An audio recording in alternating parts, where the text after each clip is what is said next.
Who am I? Okay. My name is Corey Peterson. I'm from Brooklyn, New York. Bed-Stuy, but I was raised also in the East. Shout out to my East New York, my Bed-Stuy. You know what I'm saying? What's going on? What's popping? Shout out Brooklyn all day. You already know. Herkimer Street between Howard and Saratoga. That's where, that was my stomping grounds. You can find me in DeSales. You know what I'm saying? Over there by the L train on Bushwick. That's where I used to reside, chill at. And then Whole Street between Mother Gaston and Broadway. You know what I'm saying? People who know, y'all know what's up. How y'all doing out there? You know, about me. Let's see. My past as a kid.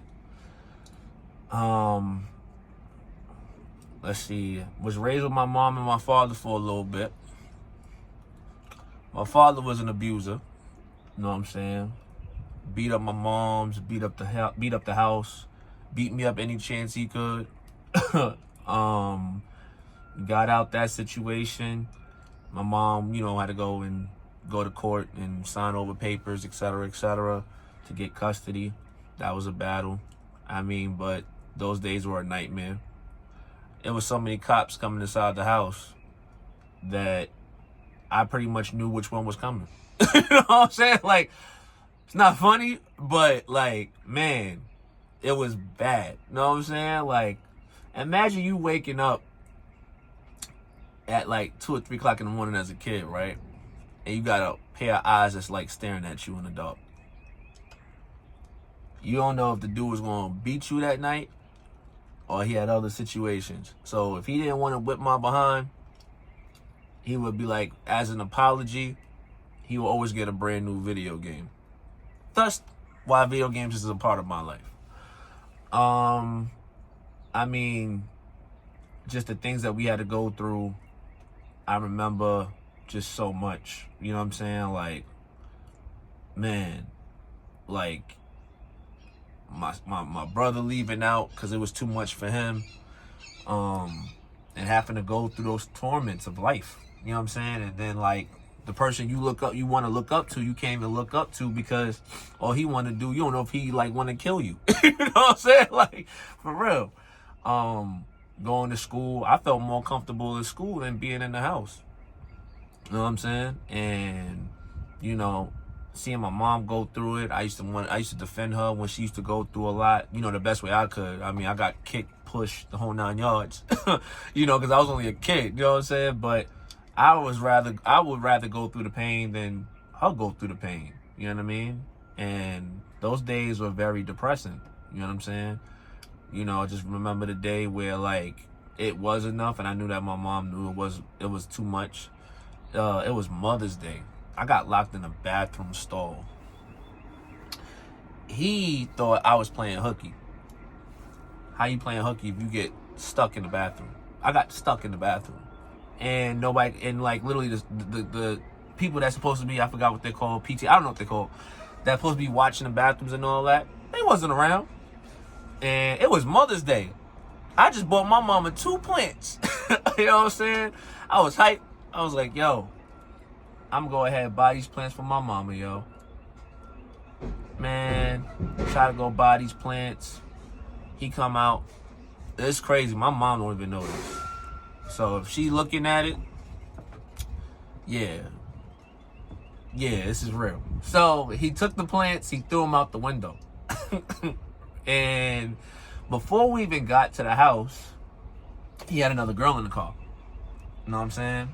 This lady still walks around Brooklyn, around my old area. She don't remember who I am, but I know exactly who she is. And I remember he used to always chill on Sackman, over there by Kelly Park. You know what I'm saying? And right before we drove home, she did a little something to him while I'm in the back seat. I had to be, I would say maybe 6, 7, somewhere around there. And, he kissed her, whatever the case may be, and she took off. And he told me not to say nothing. All right, cool. I wasn't going to say nothing. But then told me I was still going to get my behind beat. I got used to it after a while. After a while, the beatings were so bad.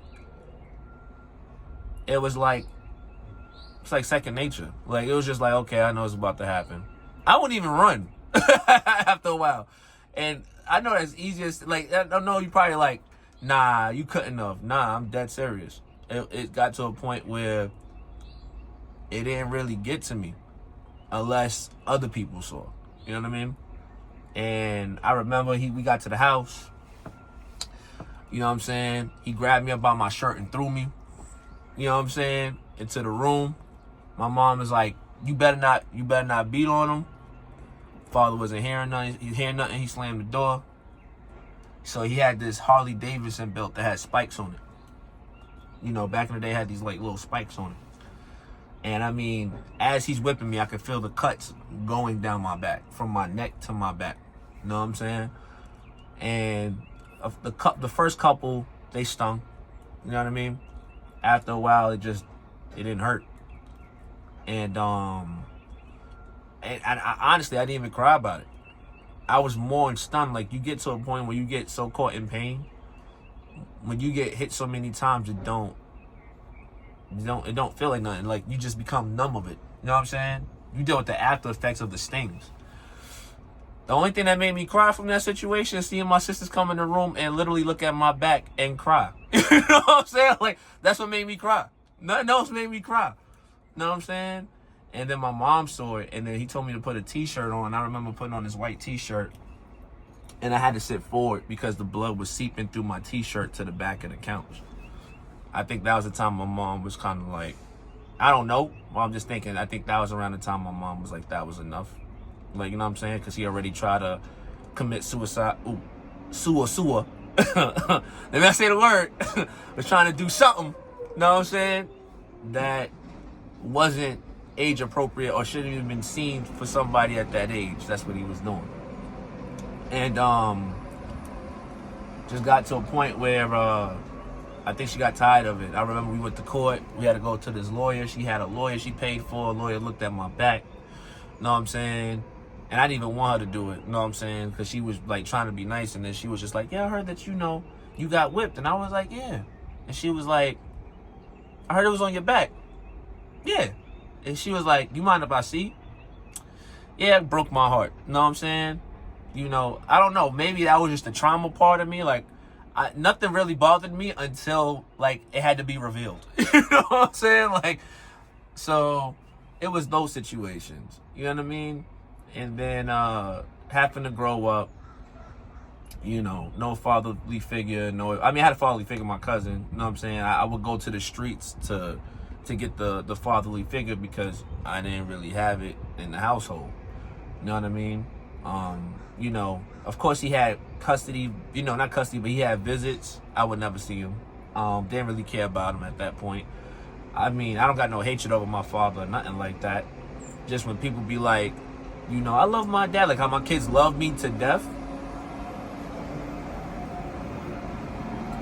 I'm sorry, I don't know what that feeling feels like. Like, I don't. You know what I'm saying? Like, I don't hate the man at all. I appreciate what he did for me because it made me a better person, but it's kind of like I forgive him, but I don't forget, and I just leave it there, if that makes sense.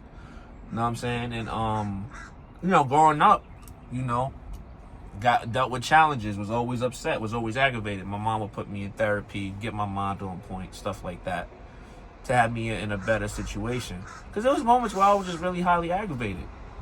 But I knew why, because I had no guidance. You know what I'm saying? I had nobody to kind of show me.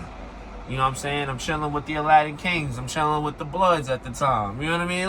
Like, I'm just whatever. You know what I'm saying? Like, I'm all over the place. There was moments my mom thought I wasn't going to make it home. You know what I'm saying? But it just got to a point where I had to make changes for my life. And, had to settle down and make changes and be a better person. Eventually that happened. And, that's just one part of my story of what I went through. I just wanted to tell y'all that, kind of give y'all a little bit of a history lesson of where I come from. I'm not just making these videos to just like be like, oh, I'm making these videos because I want you to like me. Like, nah, this ain't that, bro. I don't care. If I get 2 views, if I get 1 like, I'm highly appreciated.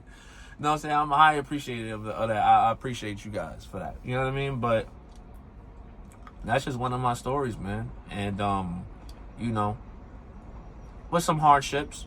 And, you know, no matter what you get through, you know, just keep battling. You know what I'm saying? Like, whatever. If this is somebody who's going through something or went through something like this, hey, man, keep your head up and pray and pray. The only thing I didn't have back then, I didn't pray. Like, you know, those little dark voices in my head, I was, you know, going down that road. Don't go down that road. You know what I'm saying? Like, I've been there. Ain't nothing there. It feel good for the moment, and then it starts destroying you from the inside out as you get older. Before that happens, you know what I'm saying, go talk to God and get yourself on point so God can correct you and put you on the right path.